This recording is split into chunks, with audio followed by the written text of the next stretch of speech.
Good afternoon. It's with mixed emotions that I stand before you virtually to present the Noland address. My preference would be that all is right with the world and I could share my thoughts with you in person. I'd like to thank the CPTA Awards Committee for this great honor. I'm humbled to have my name added to the list of recipients of this award. My invitation to present this talk comes at a very interesting time. Not only is this the centennial year of the profession, but it follows over a year and a half of civil unrest triggered by the murder of George Floyd and the onset of the COVID-19 pandemic. We will be responding to these events for some time to come. I hope that each of you listening today will be inspired to give thought to your role in advocating for a better world for our patients, our profession, and society at large. So what is advocacy? According to the Oxford Learner's Dictionary, advocacy is public support that somebody gives to an idea, a course of action, or a belief. Today, I hope to tie advocacy to passion, to ask you to think about what moves you enough to take action. I will begin by introducing you to my nominators. Each one of them has impacted not only my life, but the lives of countless other clinicians, students, and most importantly, our patients. And for this, I thank them. I dedicate my address, titled The Power of One, to them and other individuals I will mention today.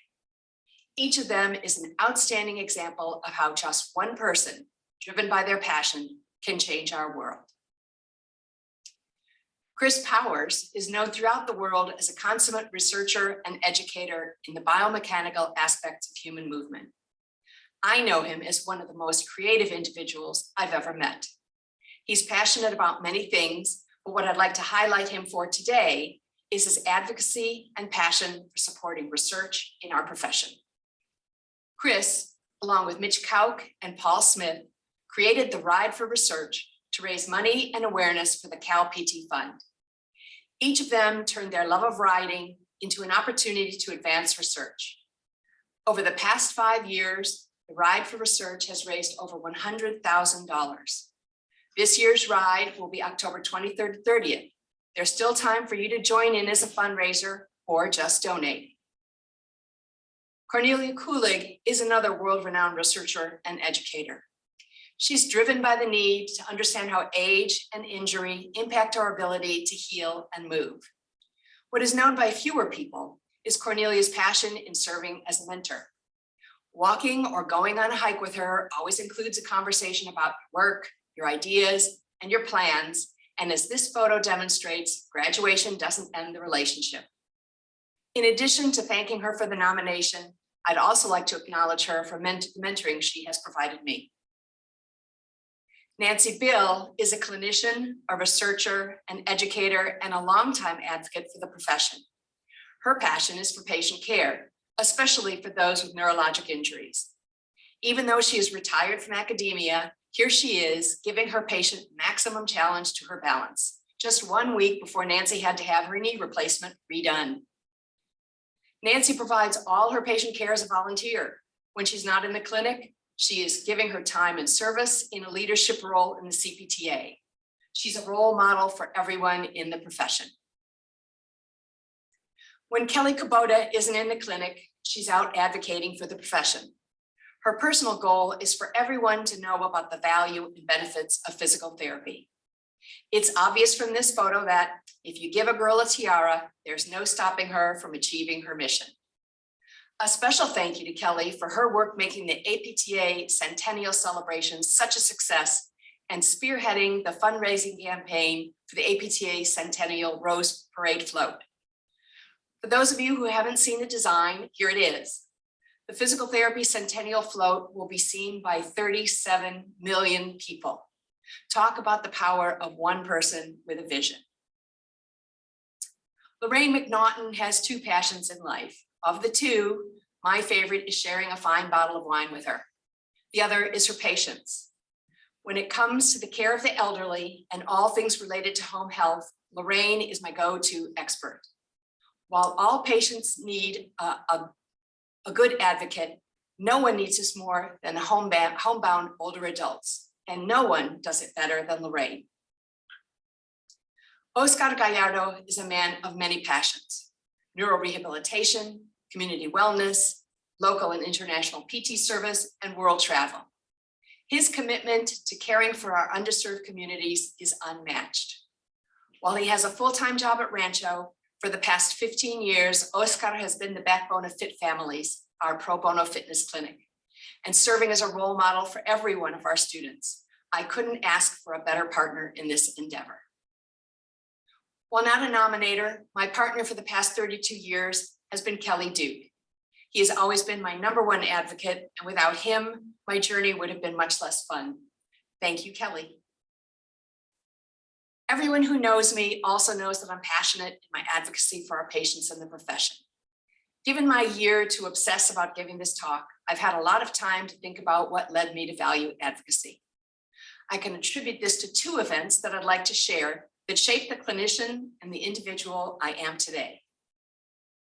The first occurred when I was still a PT student. I was at my clinical experience at the Cleveland Clinic and had a young man as a patient who developed severe peripheral neuropathy as a result of toxins he had contact with in his work at a paint factory.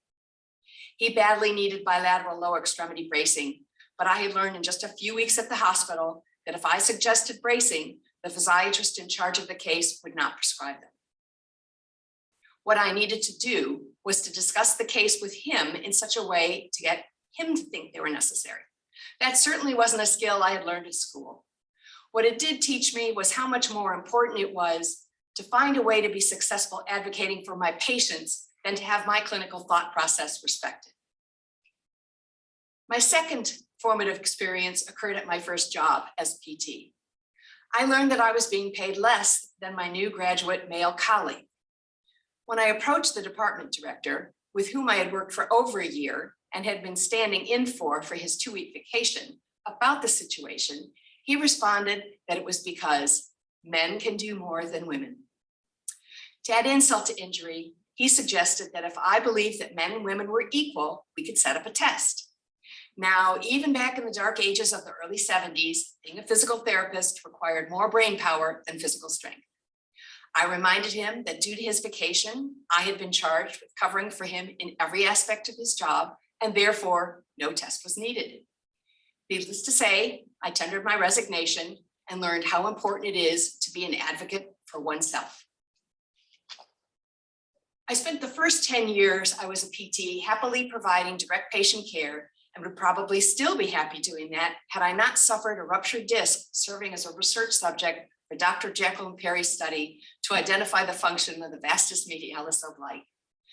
This injury prevented me from being able to provide care to the neurologically involved patients I love to work with. I had to find a new way to serve.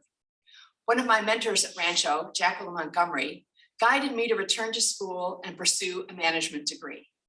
Maybe I couldn't provide direct care, but in management, I could guide others to pursue excellence. It was in this new role as a manager that I first became involved with serving the profession. Another member of the Los Angeles PT Directors Forum, Susan Reynolds, asked me to participate on the program committee for the APTA section on administration, now called the section on health policy and administration. This was my first involvement with the APTA and opened my eyes to the need to add advocating for the profession to my toolbox. Working in the SOA led to my becoming active in my CPTA district and the state. The opportunities to advocate were limitless, and even after 33 years of service, I still find a lot of fulfillment in advocating for our state association. The photo in the middle is of our new headquarters in Washington, DC. I'd encourage you all to visit. It's a magnificent building. 10 years into my second PT career, being a manager, Helen Hislop recruited me to take the reins of the PT department at USC University Hospital. This also required that I serve as a faculty member in the academic program, my third career as a physical therapist. In addition to advocating for my patients and my staff, now I had the opportunity to teach students the importance of advocacy.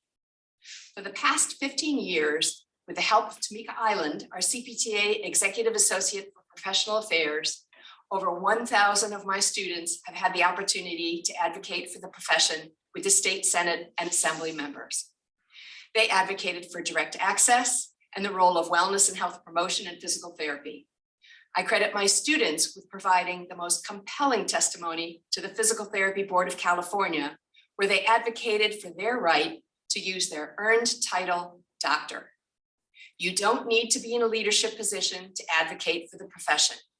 Here are members of the USC DPT class of 2019 in their meeting with State Senator Susan Rubio. These stories are illustrative of events that were part of my journey as an advocate for myself, my patients, and the profession. So, what can you do? At the patient level, the pandemic has called on PTs to do far more than usual care. For those on the front lines, this has come at a great personal cost. Generally, only PTs working on oncology deal with large numbers of terminal patients. Now, acute care PTs and PT assistants are a critical component in the care of the patients requiring ventilation. Providing care to the unvaccinated puts them at risk. The need to wear masks interferes with our ability to make personal connections to our patients, and yet therapists are connecting successfully every day. It is now more important than ever that we recognize the individual behind the injury or disability. I want to commend every frontline healthcare provider for their work during this time. In addition to providing care, clinicians are often providing emotional support to isolated patients. I can think of no greater advocacy for our patients' well-being. Please reach out and support our colleagues who are being stretched thin, providing care to our patients. They need our advocacy as well. What role can we play on the professional level? Be the expert in the room for our elected officials who have so much influence on how we practice and how we get paid. If students can do this, so can you. You don't need to go to Washington, D.C. All politics are local. Who knows? The person spinning next to you at SoulCycle may be connected to an influential policymaker. What do the parents of your child's classmate do for a living? Do they know about the value of PT? Speak up. Advocate for membership in the APTA and the CPTA. They are the only organizations that advocate for us. Bring a prospective member to the next meeting and help them feel at home by introducing them to others. While service isn't required of everyone, feeling welcome is. Advocate for inclusion. There are also opportunities to be an advocate at the societal level. I'd like to highlight two. This is Natalia Barajas, a DPT student at USC. I had the opportunity to learn more about Natalia in an essay she wrote, a bit of which I'd like to share with you. Natalia wrote, and I quote, "As a daughter of immigrant parents living in lower socioeconomic status and a first-generation college student, inequalities have always been evident. While getting into physical therapy school, I realized that the educational system was failing many. Additional barriers are creating less access and awareness in marginalized communities. Such issues also impact the lack of representation within physical therapy and healthcare careers. Essentially, zip codes influence opportunities. These issues fuel my desire to advocate for my community, inspire my peers to understand inequities, and perform outreach to promote physical therapy. It is my mission to help change the outcomes for future generations."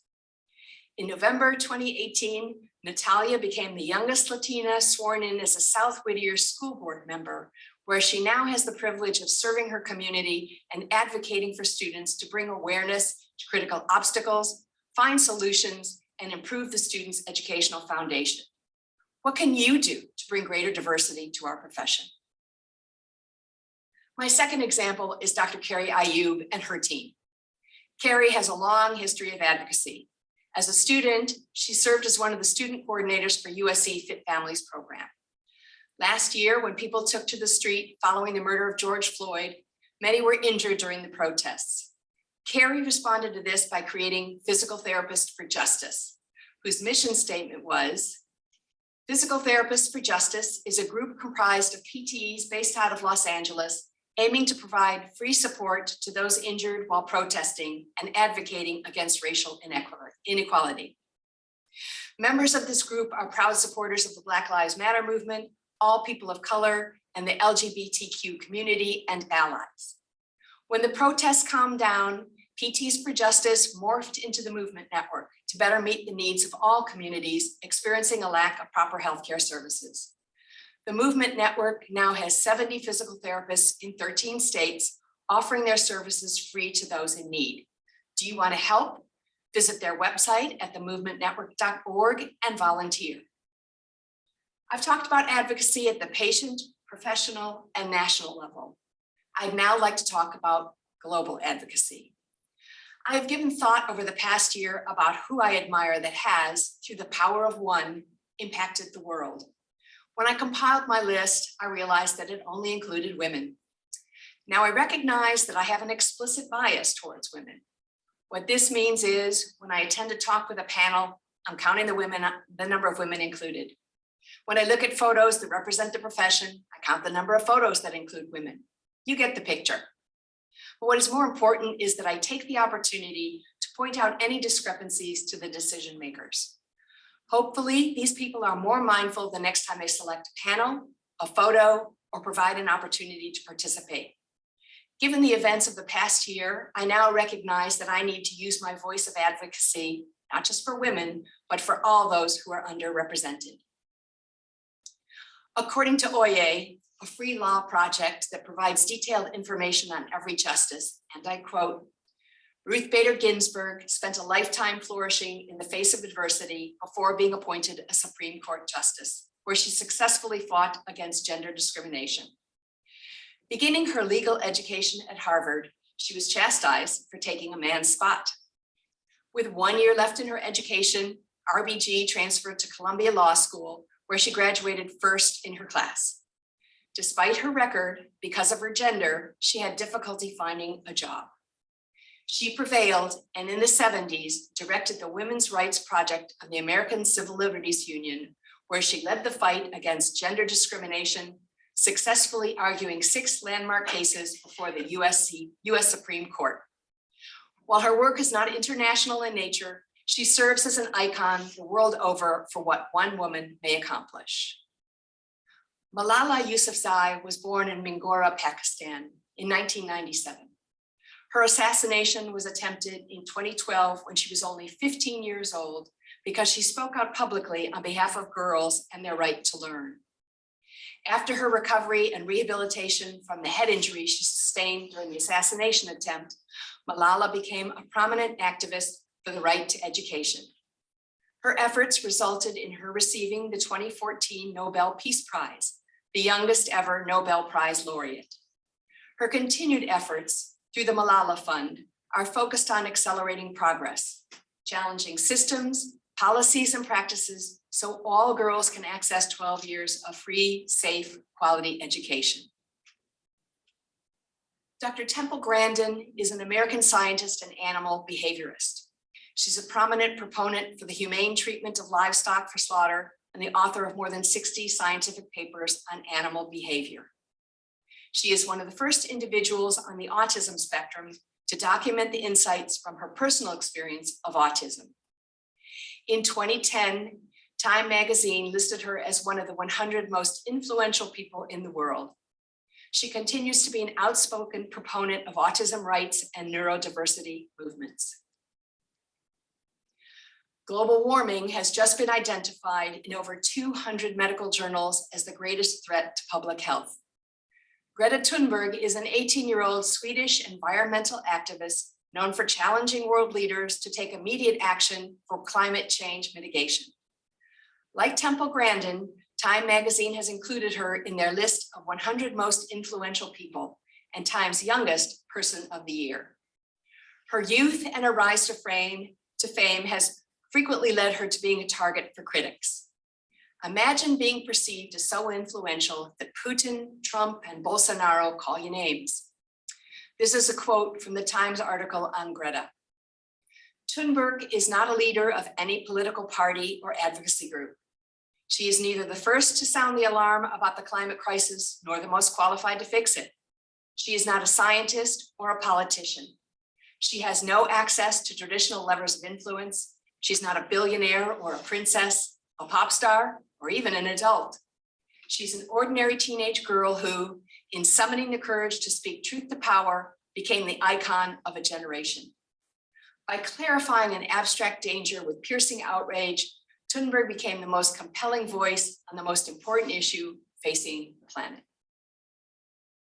My last example of activism will be my own, although it feels wrong to include it with this group of individuals.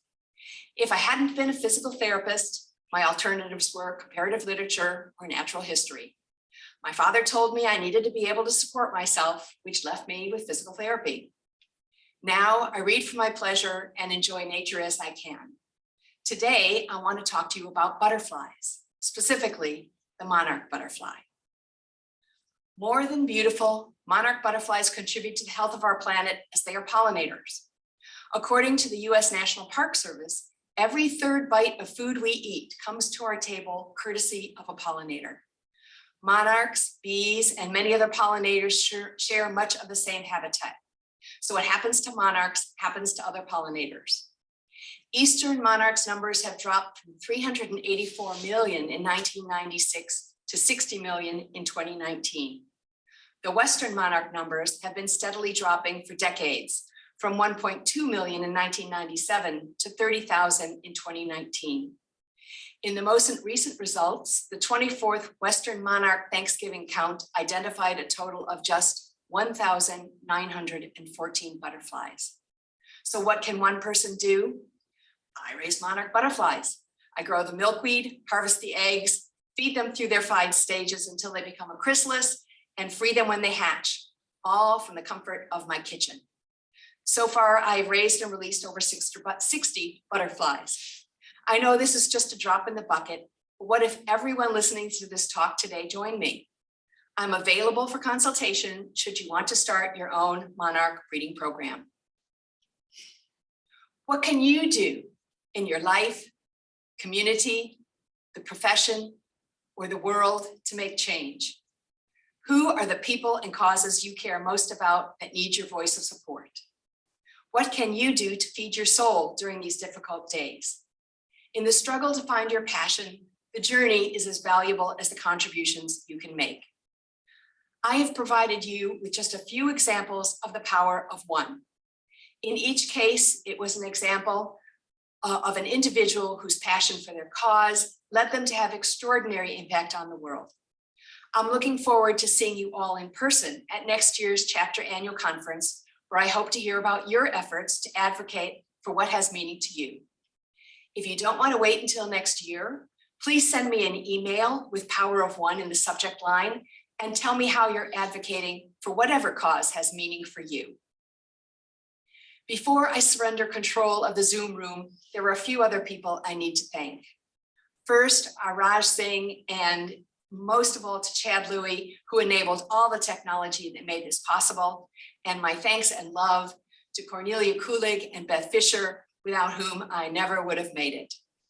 I'd also like to thank you for attending the chapter annual conference and giving me this opportunity to talk to you all this afternoon. Thank you very much.